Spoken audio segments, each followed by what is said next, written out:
In this video, I want to talk about Marxism and why I subscribe to the ideology of Marxism and why I think that Marxism goes hand in hand with a thorough understanding of science, in particular evolutionary biology. For the longest time here in the West, where Christianity monotheism was the reigning belief, there was this common bullshit myth that almost everyone believed and promoted, that if you want to change the world, first you must change yourself. And it wasn't really until Darwin, Marx, and Freud came along that they put this myth into the ground and said, no, that's not the way it works. It works the complete other way around. It's not that if you want to change the world, first you must change yourself, but if you want to change yourself, first you must change the world, or more appropriately, if you want to change yourself, first you must change your environment. This is what Marx saw in terms of economics and social structure, that people essentially are a product of their environment. If you grow up in a shithole, most likely you're going to feel shitty and act shitty. If you grow up in poverty, you're going to act out with violence in an effort to survive, whereas those people who grow up in wealth are not going to have to resort to those behaviors. Another problem with this whole outlook of if you want to change the world, first you must change yourself, is it assumes that there is some kind of static idealistic human nature that exists at the core of every human. And this kind of goes hand in hand with Christianity and the idea of a soul, a perfect divine core of our being that is covered in mud or dirt. And that's what you'd call sin, I guess. Like we all have a jewel at the center of our being. And if we just scratch away and chip away and clear away our issues and our problems and our flaws, then we can get to the core of our being where there's perfection and we'll all be great, wonderful human beings. Of course, that's simply not true. There is no static human nature. Human nature is like clay in the hands of a person molding it. It's shaped. And even a casual glance over the historical record of the world will show that human beings have lived in 1,000 different civilizations and had 1,000 different religions and 1,000 different economic, political, social, and sexual practices. It's been one great big experimentation. We can live any way we want. And the people in those different cultures all acted and lived and behaved differently because they adapted to their environment. And this is what lies at the center of both Darwinism and Marxism, because Marx realized that the responsibility isn't completely and totally on the individual. We can't work miracles. We're a product of our environment. If there's a child who grew up in Somalia and that child is depressed and full of despair, it's not because of his personality flaws. It isn't because he didn't get in touch with his inner self. It's not because he needs Jesus. It's because the child in Somalia needs a fucking meal, some clothes on his back, medical attention, and a home to live in. Marxism simply reinforces the idea behind Darwinism. The main differences between a human being, an octopus, a horse, and a sea urchin is environment and time, a lot of time. The idea at the center of evolutionary biology is natural selection. It's that organisms adapt to their environment. Organisms can have an effect on their environment, but they don't change their environments. On the contrary, organisms are shaped by their environment, and a difference in environment is what separates us from a horse or a sea urchin. A difference in environment, a lot of time, time to adapt to the changes in that environment, and that's what drives evolution. The same could be said if we look not just at biology, but at politics, social and economic situations. We adapt according to our economic and social environments, like I said earlier.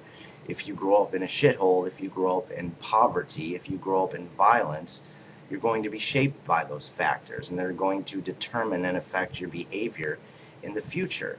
And so Marx realized that if we ever want to create a perfect type of utopian society in which to maximize happiness and contentment and security to its highest potential, then we have to make sure that all human beings have the basic necessities that make life tolerable and bearable. Now, just a side note here, there are psychopaths in the world. There's sociopaths. There's people who have problems with drug addictions, pedophilia, sexual problems, a history of abuse. We'll always have our individual problems that we have to face in their own right. And there definitely are things that we can change about ourselves. On the other hand, many things are predetermined. What shapes us most is the type of environment that we grow up in, and the people that we're around, and our economic and social circumstances. And we don't have control over most of these things. We're just born into the world as we are. So going according to the principles of Darwinism, which say that organisms adapt to their environment, Marx said, let's create the best possible environment that we can think of, where everyone's basic physical needs are met. And then humans will adapt to that environment, which instead of being threatening and hostile, is secure, where all our basic needs are met and we can focus on other things. And thus we will adapt and evolve in a sense in terms of behavior, evolve to adapt that secure environment, and that will promote as much happiness and contentment in the world as imaginable. Many people have argued that this will never work, that it's human nature to be greedy and selfish. No, it's not. It's natural for human beings to be whatever their environment determines. In the case of capitalism, we have an ideology that places all focus on the self, which says, no, it's not your environment, it's not your circumstances. If you're born into this world and you're in a shitty situation economically, then the responsibility is on you to rise up out of your circumstances and make things better. And if you can't do that, then you're a failure and you deserve what you get in the future. That's nonsense. Now, I'm not one to deny that people should be responsible and try to do the best that they can in life. There's no doubt about that. On the other hand, like I said, we're not miracle workers. You can't change everything. You can't pick the environment into which you're born. It still remains that the surest way to live a life of poverty is to be born into poverty. And the surest path to wealth and prosperity is to have rich parents. Class mobility is a nice dream. We always hear the wonderful stories of the poor guy who rose to wealth and he got really lucky. But that's what it is, luck. It's a rare situation, and it's certainly an exception. It's not the norm. So when contrasting and comparing Marxism to capitalism, you have capitalism, which is based on the older myth of, if you want to change the world, first change yourself, which puts all the focus on the individual. It says it's all on you, buddy. The environment, doesn't have that much to do with it. It's all on you.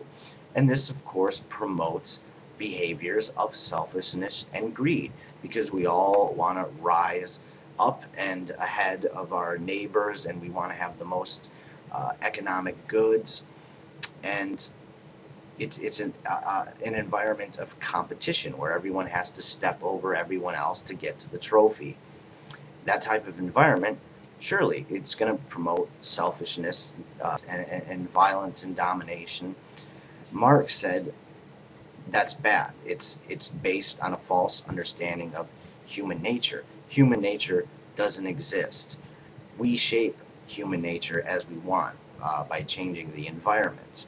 So let's create the best environment we can. Let's try to make sure that every child has food, water, shelter, clothing, health care, and education, the basic necessities of life. And this will be the most productive environment, considering that we, as natural organisms, adapt to our environment. If our environment is positive and promotes well-being and creativity, then we being adaptive creatures, will reflect that environment and react positively and with well-being and creativity and with altruism and compassion. America's one big competition, basically. Whoever gets the most material possessions wins. Nothing good is going to ever come out of that environment. It's going to promote a greedy, selfish form of human nature. If Marxism were the case, it would promote an environment of altruism, compassion, sharing, trying to make sure that everyone has the basic necessities. I understand that's not everyone's cup of tea. There's a lot of people who say that might is right. Those people, I just say, piss off. Go live on an island somewhere and compete with the tigers or something like that. The rest of us are trying to live and live a life that's tolerable and bearable. In my opinion, capitalism just ain't the way.